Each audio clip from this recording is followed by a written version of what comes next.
اعوذ باللہ من الشیطان الرجیم بسم اللہ الرحمن الرحیم رب اشرح لی صدری ویسر لی امری واحلل عقدۃ من لسانی یفقہوا قولی رب زدنی علما رب یسر ولا تعسر وتمم بالخیر۔ السلام علیکم ورحمۃ اللہ وبرکاتہ۔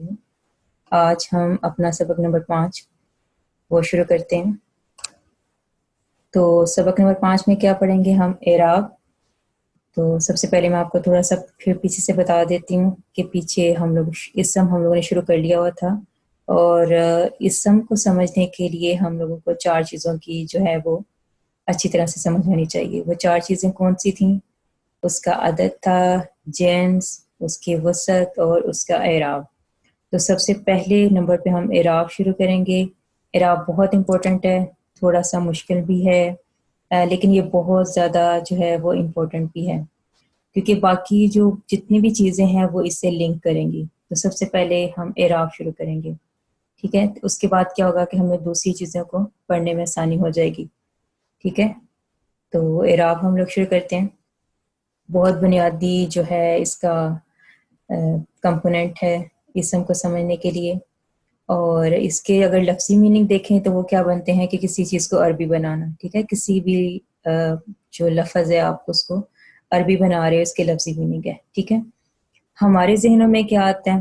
جیسے ہم لوگ بچے تھے، چھوٹی کلاسز میں ہوتے تھے، تو اکثر یہ کوشچن آتا تھا اردو کے اندر، اعراب لگائیں، تو ہم کیا کرتے تھے؟ زیر زبر پیش لگا دیں اور ہم اپنی طرف سے اعراب لگا دیتے تھے۔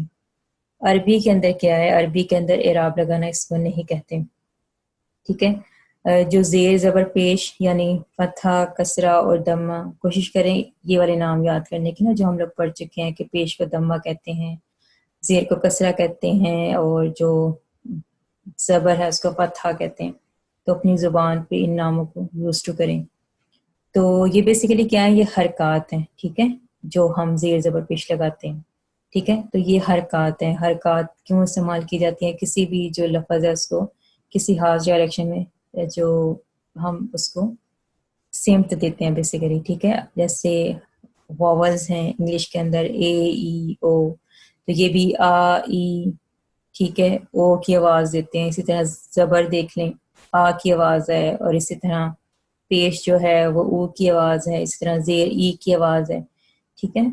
تو حرکات ڈفرینٹ چیز ہے، اعراب بالکل مختلف چیز ہے، ٹھیک ہے؟ سب سے پہلے یہ آپ کے مائنڈ میں کلیئر ہونا چاہیے، ٹھیک ہے؟ حرکات اور اعراب ایک چیز نہیں ہے۔ حرکات کیا تھیں؟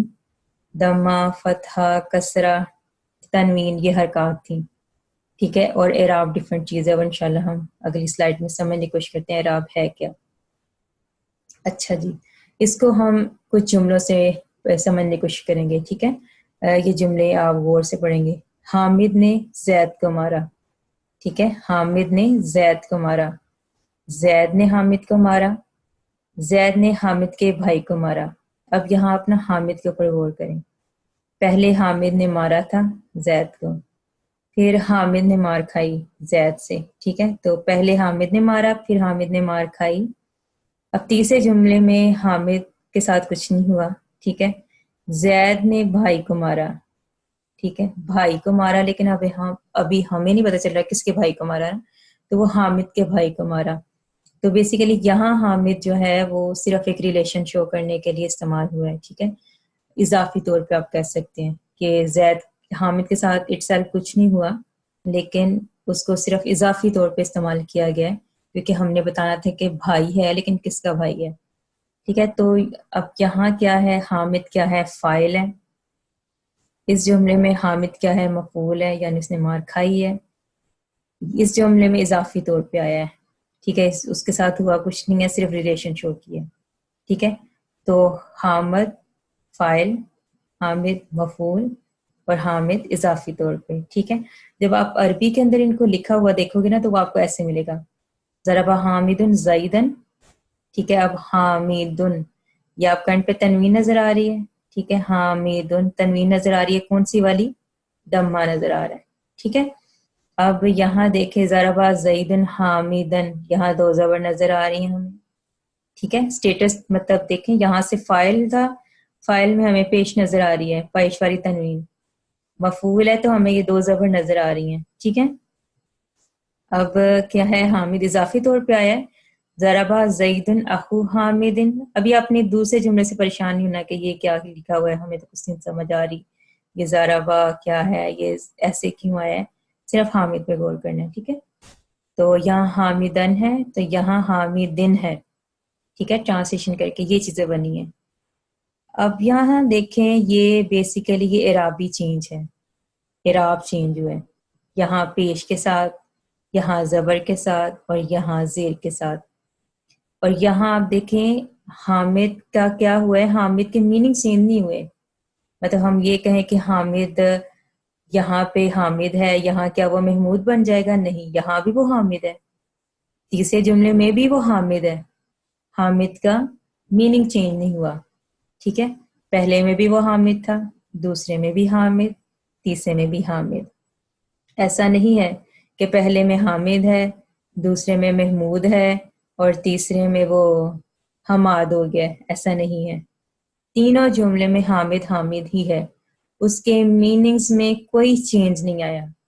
چینج کہاں آیا ہے؟ اس کی حالت کے اندر, اس کے سٹیٹس میں چینج آیا, اس کی حالت میں چینج آیا. کیا چینج آیا؟ پہلے میں وہ فاعل تھا, دوسرے میں وہ مفعول تھا, تیسرے میں وہ اضافی طور پہ آ رہا تھا. اس کی کیا ہوا ہے؟ سٹیٹس چینج ہوا ہے, اس کی حالت چینج ہو گئی ہے.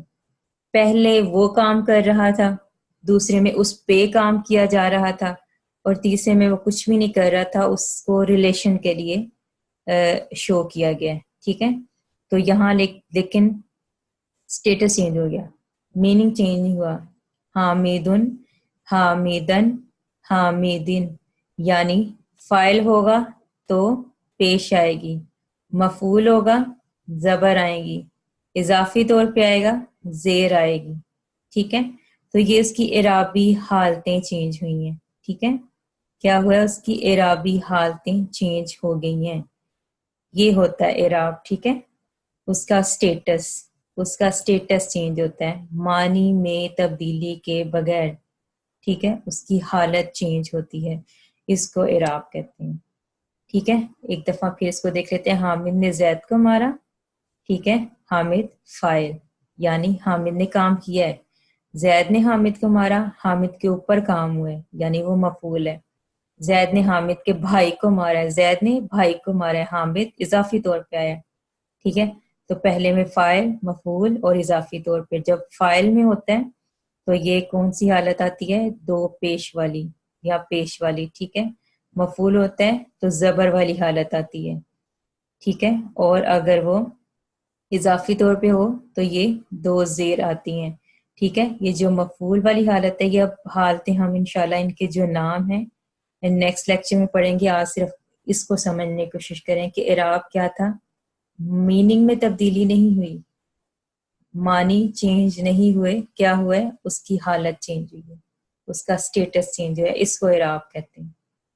آگے اس کی مختلف صورتیں انشاءاللہ وہ ون بائی ون کر کے ہم پڑھتے جائیں گے. ٹھیک ہے. آج ہم صرف اتنا ہی پڑھیں گے تاکہ اس کی انڈرسٹینڈنگ اچھے طریقے سے ہو جائے. تو نیکسٹ کلاس میں انشاءاللہ جو ہے ہم لوگ اگلا اس سے شروع کریں گے فردر. کوئی سوال ہو تو کمنٹ پہ بھی چھوڑ سکتے ہیں, تو انشاءاللہ میں اس کا جواب دوں گی. تو آج کے لیے اتنا ہی کافی. السلام علیکم ورحمۃ اللہ وبرکاتہ.